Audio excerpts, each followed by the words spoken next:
Mie tomat. Mie gomak, mie tomat. Mie-nya orang Medan. Oke, cus. Oke, bahan-bahannya ada daging cincang, tapi kalau nggak mau pakai daging ya apa-apa, it's okay wae. Ada tomat, telur 2. Telur apa? Kalian pikir aja sendiri telur apa ini, ha? Masa telur gadung kalian 2 biji di sini? Gila kali kalian. Terus ada bawang pre, kalau nggak punya terserah kalian mau pakai daun bawang, mau pakai lokios, suka kalian mau dipotongnya bentuk apa juga, segitiga ya, bentuk kembang-kembang, bentuk matahari, bintang, bulan, awan, suka kalian ya. Mie gomak 1 bungkus, udah gitu ada bawang putih ya, ini adalah 3 butir. Terus sebenarnya ada juga bawang merah, cuman si Selo emang ahlaknya kan kadang-kadang pakai itu 2 biji ya. Yuk cus masak. Ini ada sayur mayur, tapi ini optional. Kalau misalnya kalian nggak suka sayur, nggak suka toge, nggak usah pakai ya. Yang pertama-tama adalah tumis. Apapun yang bisa kalian tumis ya, kalian tumis lah ya. Sampai apa Selo nih wanginya kan? Sampai menembus dunia dan akhirat. Taunya dari mana udah nembus ke akhirat tuh kan? Gila-gila juga kau. Nah kalau Mel langsung masukin tomatnya sini. Tomatnya tuh enak ya kalau misalnya kayak agak banyak-banyak gitu ya. Jadi kalau misalnya kayak tomatnya terlalu segar, terlalu fresh, terlalu semok, kayak garis-garis remaja tuh kurang enak ya. Emang dia tuh kalau mie gomak tuh anaknya kayak becek-becek gitu ya. Tomatnya tuh udah pada lemes, lembek gitu, enak. Nah biar dia tuh airnya tuh cepet keluar, kalian boleh bantu pakai apa tuh namanya, garam, Himalayan black salt.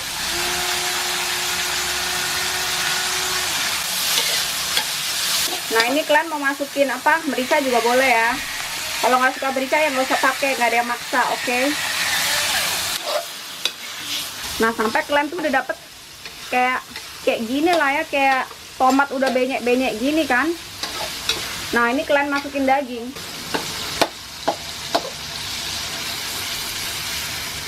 Dia ini becek basah bukan karena air ya, tapi karena tomatnya itu.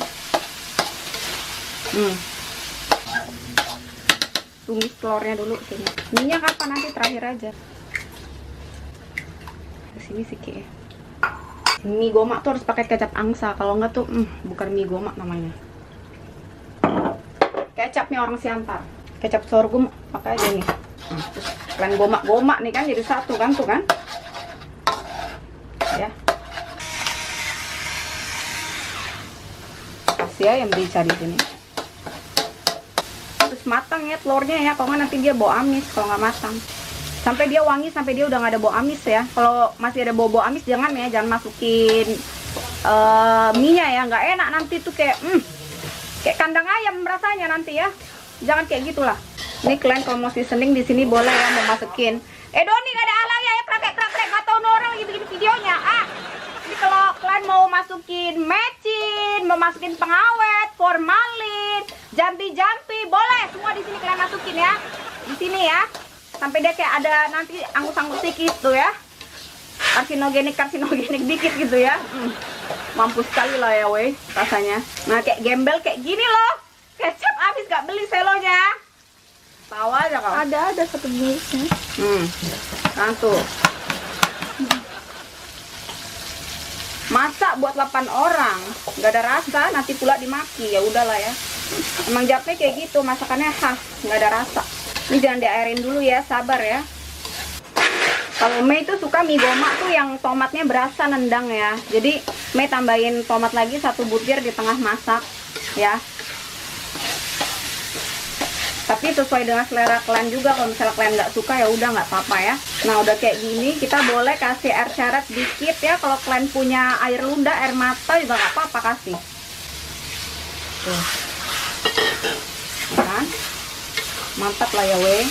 Kira-kira udah kayak gini lah ya. Kita baru nanti masukin. Masukin apa Sela? Mie. Mie gomak. Mie kuning itu kan, kalian aja beli di pasar. Minta bilang, aku mau bikin mie gomak lah bang. Nanti mereka kasih, nggak beli lah kalian. Tuh, masukin itu mie gomaknya. Kalau kalian merasa kayak kurang air ya kasih, karena kan Mei udah bilang ya mie gomak tuh enak becek ya. Kalau nggak becek dia kurang sedap. Nah udah kayak gini sayur nih. Sayur di belakang aja soalnya kan dia gampang tuh ya leleh. Kok gampang leleh? Layu. Ya, layu. Nah biasa sini kasih air dikit boleh. Ini kalau misalnya kalian merasa kayak kurang ya wangi-wangi merica, wangi-wangi lada, itu boleh ditambahin. Kalau kurang air tambahin sendiri air ya. Kalau kita di sini sukanya mie gomak basah. Emang mie gomak tuh enak agak-agak basah gitu ya, dia nggak kering ya. Kalau kering nggak enak. Enak tuh mie gomak becek. Udah gini aja, kelar ini spagetinya orang Medan. Mie gomak, mie number one. Nggak mungkin orang Siantar tuh, orang Medan nggak tahu mie gomak. Mustahil. Selesai. Tinggal di atasnya nanti taruh apa tuh? Bawang goreng gitu kan. Mampus enak lah ya wey. Boleh kali ada bawang goreng lah. Ditaruh. Bawang goreng, wijen, selesai. Mie gomak.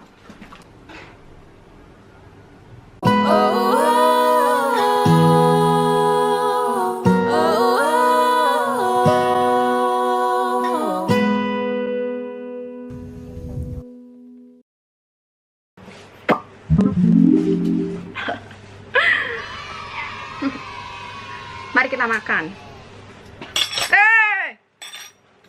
Anyway, itu tuh sekarang tuh lagi hype banget. Tau gak sih yang beli pience huang? Seolah-olah kayak dikerangkangin gitu. Tau gak sih, Don? Video yang viral itu di TikTok, di pience huang 1,3 juta. Sebenarnya itu bukan dikerangkengin. Sinse sekarang tuh pada takut COVID. Jadi tuh mereka tuh nggak mau terima konsultasi. Jadinya di toko-toko obat Cina itu kebanyakan mereka tuh pagerin. Kan toko-toko obat Cina tuh kan mostly masih jadul banget. Jadi di pagar itu kan ada sela-selanya. Mereka tuh bener-bener encing-encing kongko itu tuh kayak nggak mau ketemu orang. Like literally mereka tuh nggak mau terlalu deket sama orang. Makanya dikerangkengin. Bukannya takut dicuri, bukan takut dimalingin, nggak. Jadi toko-toko obat Cina-nya itu dikerangkengin. Nyam, makan.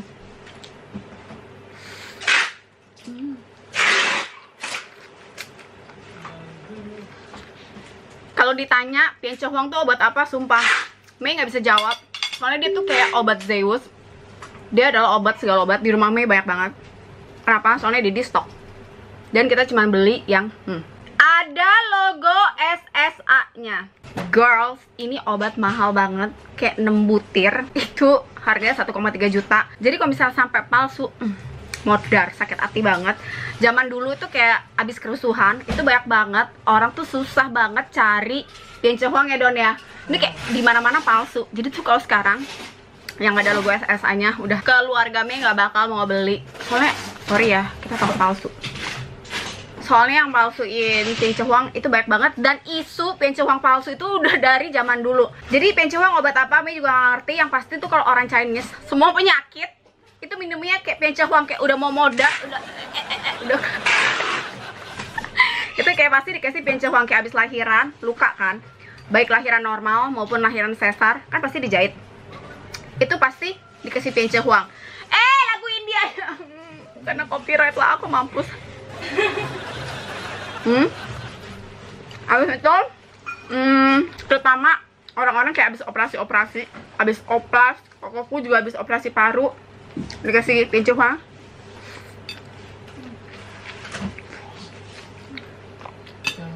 Terus kenapa akhir-akhir ini pience huang tuh kayak booming, susah dicari di mana-mana? Soalnya COVID. Jadi tersebar kabar kalau orang-orang di Wuhan kemarin mereka pakai pience huang sembuh COVID-nya. Jadi orang-orang Chinese yang COVID di sini mereka juga minum pience huang sehari 2 butir sampai sembuh. Mereka minumin pience huang. Dan itu taunya dari mana? Mei itu taunya dari Sinse Sari Murni. Jadi dia ngomong sama Dedi kalau banyak banget orang COVID yang udah sembuh pakai pience huang. Dan itu ngomongnya depan Mei sendiri. Jadi setiap kali Mei kalau misalnya habis kontak erat sama orang COVID, kayak makan 1 piring lah, tidur bareng lah, pasti Dedi langsung buru-buru kasih pience huang. Itu udah pasti kayak, sini, duduk, minum. Kayak depan matanya. Kayak, duduk, minum. Oke, siap. Oke. Dia tuh kayak ngeri gitu. Sebel banget sama Doni. Mendingan kan lu cek video tuh. Ada suara lakbannya apa enggak? Kalau suara lu nggak ketutupan lakban, lu mesti makan ulang berarti. Masa bodoh. Emang gitu. Kalau di rumah ini ada DJ, entah orang nyuci piring, atau enggak orang lakban, atau enggak hujan. Itu kayak, udah pasti banget rumah Japmena. Sering banget tuh kayak zaman dulu, kan ada tetangga tuh yang kakinya borok. Gara-gara itu dia diabetesnya tuh, tapi dia Badung. Dia tuh masih suka makanin pisang, ya. Jadi kayak basah terus. Kayak dedi aku tuh kayak bete, kayak kesel sama dia. Di luka basahnya tuh ditaburin bencoang. Terus, mana bencoang? Kayak gitu. Tapi ya nggak bakal bisa sembuh ya kalau orang diabetes luka basah gitu. Kalau misalnya asupan gulanya tuh tetap nggak mau dikurangin. Basically, ini tuh kayak bener-bener cepat banget ngeringin luka. Jadi kalau misalnya ditanya sama Mei, ini tuh bencoang obat apa? Nggak tahu. Mei tuh nggak ngerti secara spesifik ini dibikin buat apa. Yang pasti orang Chinese kalau udah mau modar, udah mau mampus, kayak udah terakhir, udah nggak ada obat lagi di bumi, pasti dikasih bencoang. Itu tuh kayak, makanya dibilangnya obat Zeus. Mei udah nggak ngerti, pokoknya kayak udah sakit-sakit parah, pasti yang terakhir kayak bencoang. Kalau orang Chinese kayak gitu. Dan kalau rumah sakit di sekitaran Jakarta Utara, apalagi spesialis bedah atau nggak Opjin, mereka tuh udah paling enek, paling benci kalau lihat pas visit pasien di kamarnya ada bencoang kayak, come on, kayak gitu loh. Kayak udah bete, mereka bete. Nah, mak Chinese kan kayak, dok, boleh nggak minum bencoang, dok? Sampai Opjin, kalau kayak udah di rumah sakit Grand Family, rumah sakit Peak, rumah sakit Fluid, itu tuh kayak semuanya mereka tuh kayak udah hafal bagi Opjin ya. Opjin dan spesialis bedah pasti tuh kayak acim-acim, apo-apo, kakek-kakek, nenek-nenek bakal nanya, dok, boleh minum bencoang nggak, dok? Dokternya sih sebenernya pasti bilang kayak sebaiknya nggak usah minum, soalnya kayak nggak perlu, nanti tuh kayak lukanya tuh bisa kering sendiri, karena kan badan bisa self healing kan. Toh mereka kan juga ada kasih anti radang ya, anti inflamasinya, terus ada kasih antibiotiknya, terus udah gitu ada masukin mikronutrisi dari infus juga, terus udah gitu nutritionnya juga diatur kan di rumah sakit kan. Jadi kayak lu gak usah rempong deh, kayak masukin obat cangcing-cong lainnya. Tapi tuh kayak udah kebiasaan banget orang Chinese di pelosok bumi, kayak you name it lah, Malaysia, Singapore, orang Chinese Indo, bencoang. Karena udah kebiasaan dan karena itu udah kayak dididik turun temurun, kayak bencoang all the time, like bencoang. Kalau Fufang itu lebih kayak maintain kita punya stamina, kita punya daya tahan tubuh. Kalau ini tuh lebih kayak healing, karena tuh ini obat ya. Dan ini tuh kayak obat yang levelnya agak dewa. Makanya Mei sendiri pun kayak nggak minum rutin. Oke, kemarin kan Mei traveling, itu bener-bener Mei nggak tahu pengen traveling tuh kayak berapa hari, Mei lupa. Yang pasti bener-bener setiap hari itu sama si temen Mei yang COVID itu makan satu piring, satu kamar, tidur satu kamar, like every single day sama temen Mei yang COVID. Pulang ke Jakarta dia COVID, terus kayak bener-bener tumbang, ambyar. Terus lebih lucunya lagi, pas udah sampai di Jakarta, langsung Mei juga kontak erat modar sama orang COVID. Itu yang bener-bener dia haciu, bener-bener di depan muka Mei, nggak pakai masker, dan Mei nggak pakai masker. Jadi tuh kayak bener-bener intense, like for almost more than 1 week. Itu ya, Mei kalau misalnya kayak makan yang nggak bener, nggak olahraga, tidur yang nggak bener, nggak minum vitamin ya. Terus Dedi tuh kayak nggak paksa Mei minum bencoang juga. Woi, astagfirullahaladzim. Ini Mei udah COVID kali, udah modar, udah. Sampai Mei PCR, karena kan golden standardnya masih di PCR kan. PCR kayak beberapa kali. Abis itu ronsen paru juga sebulan setelah kejadian. Dan puji Tuhan sih sampai sekarang kayak nggak ada apa-apa. Mei minum bencoangnya tuh kayak bener-bener pas kontak erat, seerat-eratnya sama orang yang COVID ya. Iya, kalau misalnya kayak tetangga-tetangga atau nggak saudara-saudara yang COVID di lingkungan Chinese kayak gini, udah pasti mereka minum bencoang itu kayak nggak usah ditanya. Kayak sakit apapun orang Chinese tuh kayak pokoknya sakitnya kayak udah agak berat ya. Kalau yang kayak batuk pilek nggak mungkin, soalnya ini mahal mampus. No, kayak sakitnya kayak udah agak berat gitu ya, kayak tipes, terus udah gitu DBD lah. Selain Fufang pasti mereka bakal dikasih bencoang juga. Pokoknya abis segala operasi, jenis operasi apapun itu juga, you name it, itu kan pasti mau lukanya cepet kering. Itu pasti mereka kasih bencoang diminum dan ditaburin di lukanya. Itu kayak udah dari kecil tuh kita ngeliat kayak gitu tuh kayak udah biasa. Dan Mei kayak ngerti orang Chinese suruh anaknya sekolah jadi dokter, belajar tinggi-tinggi, tapi pulang-pulang di rumah tetap aja dikasih cang cing sampai kayak anaknya tuh kayak kesel, kayak anaknya tuh bete gitu, kayak udah sekolahin gue tapi ujung-ujungnya obat Cina. Makanya kalau di Singapura ya, dokter tuh nggak boleh cuman bisa bahasa Inggris, paling nggak boleh. Makanya di Singapura itu nggak pernah terima student Indo kecuali dia itu Mandarinnya bener-bener bagus. Jadi tuh kayak bukan Mandarin conversation biasa ya, itu kalau Mandarinnya FK tuh susah banget ya, karena tuh mesti kayak nama-nama herbs segala macem, terus nama penyakit itu kan kayak susah banget bahasa Chinese-nya. Makanya dokter di sana itu selain bahasa Inggris, mereka tuh harus bisa bahasa Chinese, karena di semester tertentu mereka belajar TCM dan itu wajib, nggak boleh enggak. Traditional Chinese Medicine. Harusnya di Indo juga ya, kayak ada semester tertentu yang belajar tentang kayak apotek hidup, tanaman hidupnya Indo. Tapi setahu Meme nih, internis tuh ada belajar. Ada semester berapa yang dia belajar kok tentang apotek hidupnya Indonesia dan pengobatan tradisionalnya Indonesia.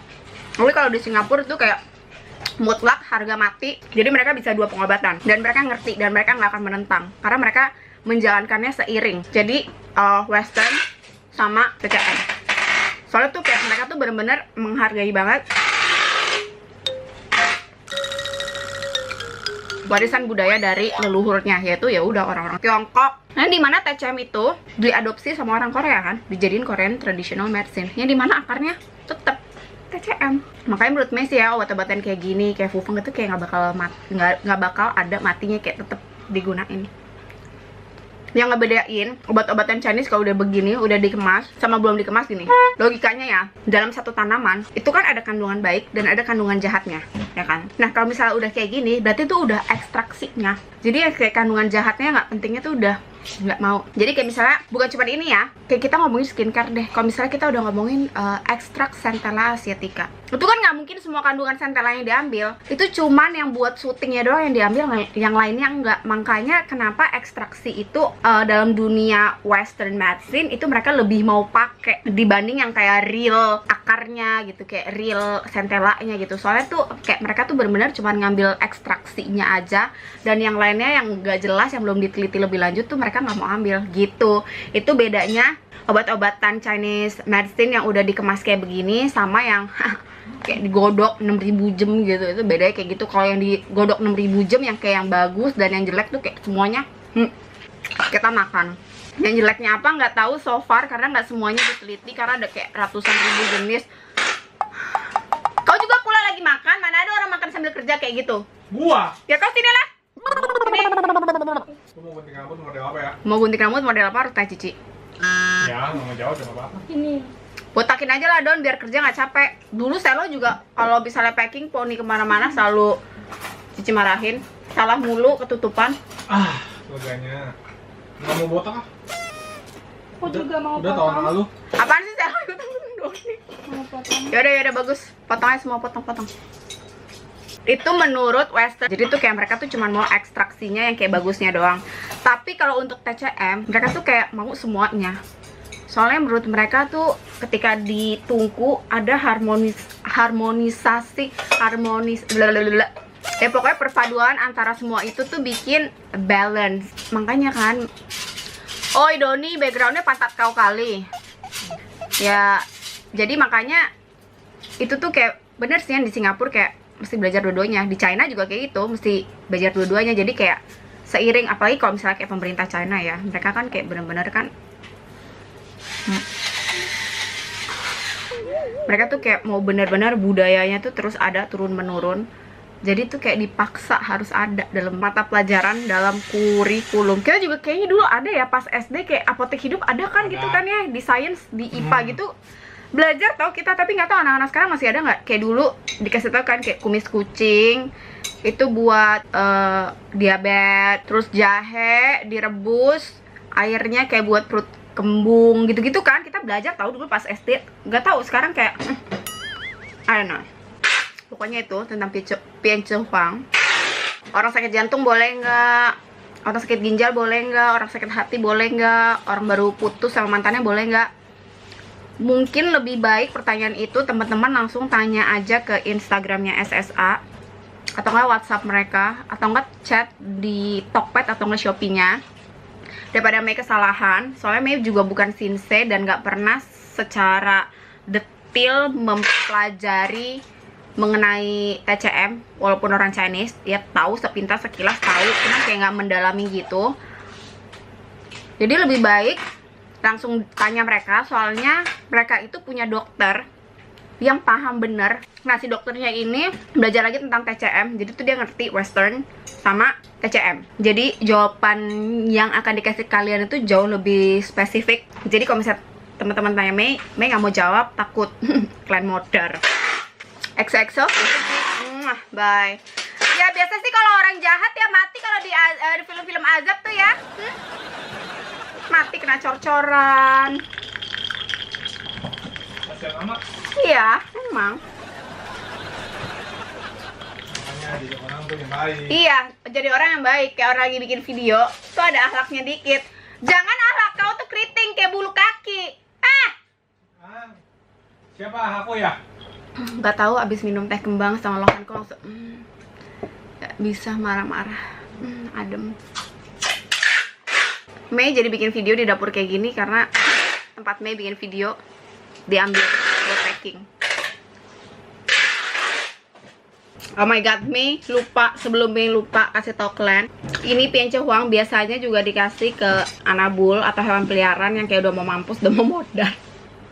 Tapi bener banget, waktu kemarin tuh si Dolar tuh kayak bengek gitu, udah mau modar. Terus si Farah suruh kasih pience huang, ya udah Mei kasih 1 box, kayak dijedain 3 hari sekali Mei kasih sampai habis. Itu kayak sampai sekarang dia udah gak pernah bengek.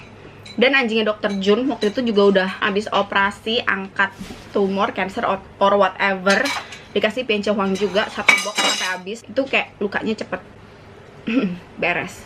Jadi kalau yang mau tanya ini boleh nggak buat anjing or kucing, sepengalaman keluarga kami, yes we did it, kasih juga.